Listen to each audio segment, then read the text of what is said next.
President Joe Biden said he couldn't be directly blamed for 41 years of high inflation during a meeting with the Associated Press on Thursday. Isn't that interesting? If it's my fault, why is inflation higher in every other major developed country in the world? Is that your question? I'm not trying to be a sage, he told AP White House reporter Josh Boak.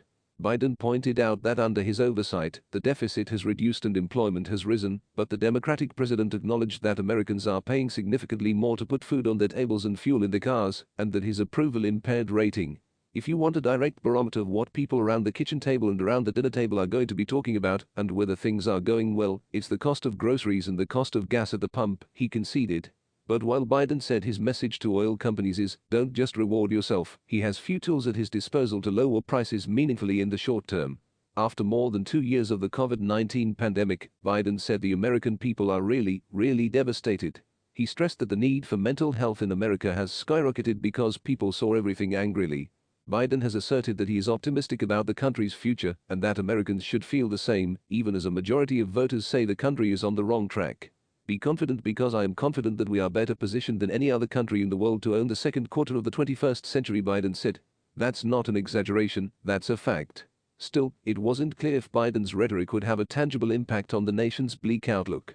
Biden also said he failed to consider the domestic political implications of U.S. efforts to sanction Russia over its invasion of Ukraine, particularly how it would disrupt the economy.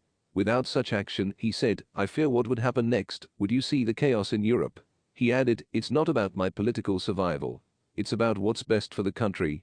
Biden suggested he was willing to pay a political price for it and said his advice to young people interested in public services. If you don't know what it's worth losing, don't get engaged. On the domestic front, Biden suggested he still believes a slimmed-down version of the Build Back Better bill could pass Congress before the midterms in November. Objections by Democratic West Virginia Senator Joe Manchin torpedoed earlier efforts to address inflation concerns.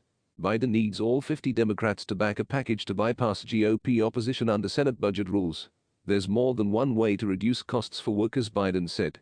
Gas can cost as much as $5 a gallon, but someone who has a child with stage 2 diabetes is paying up to $1,000 a month for their insulin.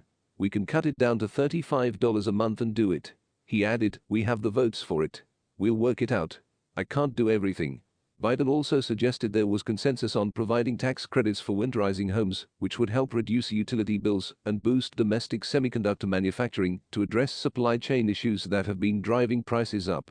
Biden has been optimistic about a bipartisan framework to tackle gun violence, tightening some background check requirements for young gun buyers, and encouraging states to enact red flag laws to keep guns out of the hands of the mentally ill.